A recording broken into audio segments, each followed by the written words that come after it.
श्री गणेशाय नमः। मौर मुगड़वंशी वाले की जय। पांचवा स्कंध प्रारंभ। राजा प्रियव्रत व जड़ भरत व सातों द्वीप व नवखंड व 14 भवन व सब नरकों का हाल। शेष शारदा विनय करी गोविंद पद सिरधार। यह पंचम स्कंद की कथा कहो विस्तार। चढ़े गजराज चतुरंगनी समाज संग जीती क्षति पाल स्वरूप पाल सो सजत है। विद्या अपार पड़ी तीर्थ अनेक करी यज्ञ और दान बहु भांति करत है। 3 काल में नहाए इंद्रियों को वश लाए करी वनवास विषय वासना तजत है। योग और यज्ञ जप तप को अनेक करे बिना भगवंत भक्ति भव ना तरत है। परीक्षित का सुखदेव जी से राजा प्रियव्रत का हाल पूछना। राजा परीक्षित ने इतनी कथा सुनकर सुखदेव जी से विनय किया कि महाराज, आपने तीसरे स्कंद से में कहा है कि स्वयंभू मनु के बेटा प्रियव्रत ने नारद जी के उपदेश से बालापन में विरक्त होके वन में जाके परमेश्वर का तप किया था। फिर गृहस्थ होकर राज भोगने उपरांत तप करके मुक्त पदवी पाया। हे ब्रह्म मूर्ति, ज्ञान प्राप्त होने पर फिर वह किस वास्ते गृहस्थी में फंसा? जब तक मनुष्य संसारी मोह में फंसा रहकर स्त्री व पुत्र व धन को अपना जानता है, तब तक वह ज्ञानी नहीं हुआ। और ज्ञान प्राप्त होने से संसारी माया जिसकी छूट जाती है, वह फिर किस वास्ते जानबूझकर माया जाल के में फंसेगा? यह संदेह मेरा छुड़ा दीजिए। सुखदेव जी ने हरिचरणों का ध्यान करके बोले कि हे राजन, तुमने बहुत अच्छी बात पूछी है। हाल उसका इस तरह पर है कि राजा प्रियव्रत ज्ञानी होने पर भी पिछले जन्म के संस्कार से प्रत्यक्ष में राजकाज करता रहा, पर वह गृहस्थाश्रम से भी विरक्त रहकर बीच मोह राज व धन व पुत्रादि के नहीं फंसा। कुछ दिनों उपरांत राजगद्दी छोड़कर बीच तप व ध्यान परमेश्वर के लीन हुआ। वह जब पहले नारद मुनि के उपदेश से प्रियव्रत ज्ञानी होकर मंदराचल पहाड़ पर तप करने चला गया था, तब राजा स्वयंभू मनु ने वहाँ जाकर प्रियव्रत से कहा कि हे बेटा, तू राज्य व विवाह करके संतान उत्पन्न कर। उसने उत्तर दिया कि हे पिता, ब्याह करने व संतान उत्पन्न होने से मनुष्य बीच मोह व धन व परिवार के फंसकर नरक में पड़ता है। इसलिए मैं राजगद्दी व संसारी सुख नहीं चाहता। मुझे परमेश्वर का स्मरण व ध्यान अच्छा मालूम होता है। जब प्रियव्रत ने स्वयंभू मनु का कहना नहीं माना, तब वह उदास होकर बैठे थे कि उसी समय ब्रह्मा जी सनकादिक ऋषीश्वर व देवताओं को साथ लिए हंस पर चढ़कर वहाँ आए। तब स्वयंभू मनु व प्रियव्रत ने उन्हें दंडवत करके आदरपूर्वक बैठाला। तब ब्रह्मा जी ने कहा कि हे प्रियव्रत, तू ब्याह करना व राजगद्दी पर बैठना क्यों नहीं अंगीकार करता? नारायण जी की आज्ञा इस तरह पर है कि क्षत्रिय लोग राज्य करे, सो तुझे उनकी आज्ञा मानकर संसारी जीवों को बढ़ाना चाहिए। जिस तरह हम नारायण जी की आज्ञा अनुसार संसार की रचना करते हैं, उसी तरह तू भी उनकी आज्ञा मानकर राजगद्दी पर बैठ। वह ब्याह करके क्षत्रियों को उत्पन्न कर। जिसे हम देखते हैं, कोई जीव उनकी आज्ञा से बाहर नहीं रहता। जो कुछ जिसके भाग्य में लिखा है वैसा होगा। श्याम सुंदर ने जिसे जो काम सौंपा है, उसके सिवाय वह दूसरा काम नहीं कर सकता।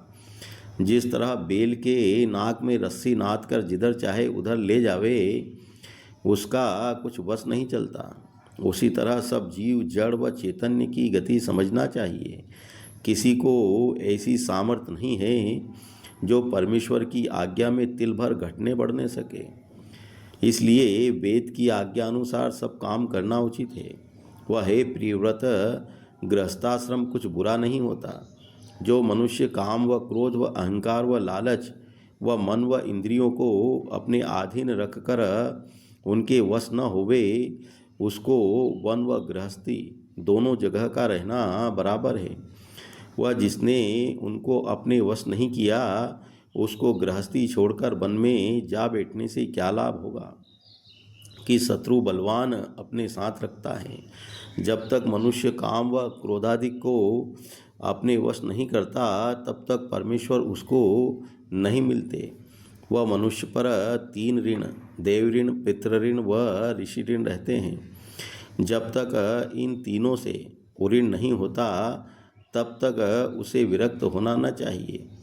वह जब मनुष्य संसारी सुख भोग कर उसका स्वाद देख लेता है तब फिर उस सुख की वह चाहना नहीं रखता।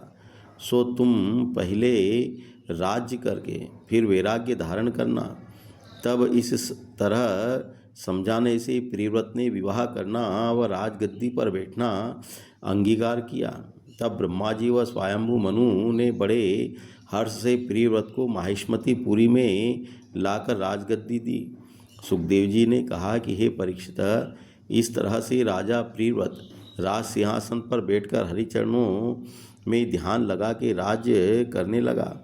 तब उसने विवाह अपना महिष्मती नाम विश्वकर्मा की बेटी से किया। तब उस स्त्री से अग्नि, ध्र आदि 10 बेटे व यशस्वती नाम कन्या उत्पन्न होकर उनमें 3 पुत्र बलायती हो गए। वेद पढ़कर परमहंसों का सत्संग रखा। वह दूसरी स्त्री शांतनी नाम से जो देवता ने लाकर राजा प्रियव्रत को दिया था, उत्तम व तामस व रेवत नाम 3 बेटे उत्पन्न होकर 14 मनवंतर में उनकी गिनती हुई। सो प्रियव्रत ने 1000 वर्ष तक 7 धर्म व प्रजा पालन के राज्य भोग कर प्रजा को पुत्र के समान सुख दिया। वह हरि इच्छा से उनकी इंद्रियों का पराक्रम कम नहीं हुआ। कुछ दिन उपरांत राजा ने विचार किया कि यह सूर्य का रथ 8 पहर फिरने से दिन व रात्रि होकर सुमेरु पर्वत की ही ओट में आने से रात्रि हो जाती है। सो रात्रि को संध्या व पूजा व तर्पण व तप व दानादिक शुभ कर्म में विघ्न होकर अंधियारे में कुकर्म करने से अधर्म होता है। इसलिए हमारे राज्य में 8 पहर दिन के समान प्रकाश बना रहकर रात्रि न होती तो अच्छा था। यह बात विचार कर राजा प्रियव्रत ने एक रथ 1 पहिए का सूर्य के समान तैयार कराया। जिस रथ के प्रकाश से 8 प्रहर उनके राज्य में उजियाला रहकर रात्रि होना बंद हो गया। और प्रियव्रत ऐसे प्रतापी होने पर भी 8 पहर नारायण जी के चरणों में चित्त लगाए रहता था। तब राजा ने उस रथ पर बैठकर 7 बेर चारों तरफ पृथ्वी के परिक्रमा करके एक छत्र राज्य किया। तब उस रथ के घूमने से जो 1 पहिए का था, पृथ्वी पर 7 द्वीप, 7 समुद्र व 7 द्वीप प्रकट हो गए। पहले जम्बूद्वीप 1,00,000 योजन के घेरे में होकर 1 योजन 4 कोश का समझना चाहिए। और भरतखंडादिक इसी द्वीप में रहकर चारों ओर इस द्वीप का समुद्र खारे पानी का है। दूसरा पाकर द्वीप जो 1,00,000 योजन के घेरे में होकर उसके चारों दिशा में ऊख के रस का समुद्र है। तीसरा सालमली द्वीप 4,00,000 योजन के घेरे में होकर उसके चारों ओर मदिरा का समुद्र भरा है। चौथा कुशद्वीप 8,00,000 योजन के घेरे में होकर उसके चौगिर्द घी का समुद्र भरा है। पांचवा कोचद्वीप 16,00,000 योजन के घेरे में होकर उसके चारों तरफ दूध का समुद्र है। छठवां साक द्वीप 32,00,000 योजन के घेरे में होकर उसके चारों दिशा में मट्ठे का समुद्र भरा है। सातवां पुष्कर द्वीप 64,00,000 योजन के घेरे में होकर उसके चौगिर्द मीठे पानी का समुद्र भरा हुआ है। देखो, परमेश्वर की महिमा से इतनी बड़ी लंबाई व चौड़ाई भूगोल की है। सो अज्ञान मनुष्य क्या सामर्थ्य रखता है जो स्तुति उसकी कर सके। सो राजा प्रियव्रत ने एक द्वीप का राज्य अपने अपने बेटों को बांटकर यशस्वी नाम अपनी कन्या का ब्याह शुक्राचार्य से कर दिया, जिसके पेट से देवयानी कन्या उत्पन्न हुई। जब रात्रि होना उसके राज्य में बंद हो गया तब स्वयंभू मनु व ब्रह्मा ने प्रियव्रत को समझाया कि जो बात परमेश्वर की मर्यादा से होती है उसको मेटना न चाहिए। तब उन्होंने फिरावना रथ का बंद किया। इतनी कथा कहकर सुखदेव जी बोले कि हे परीक्षित, इन सातों द्वीप का राजा व मालिक प्रियव्रत था। सो उसने इतने बड़े राज्य को झूठा समझकर एक दिन बृहस्पति नाम अपनी स्त्री को रथ पर बैठाल करके कहा कि एक इतिहास हम तुमसे कहते हैं, सुनो।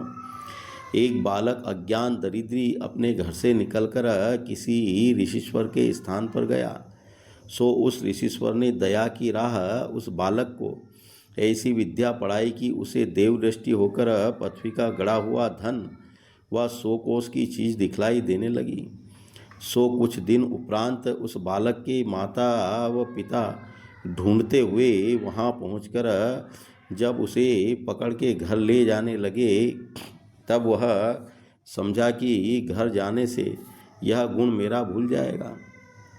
ऐसा विचार कर वह अपने घर से नहीं जाता था, पर माता व पिता ने हठ से घर पर लाकर विवाह उसका कर दिया।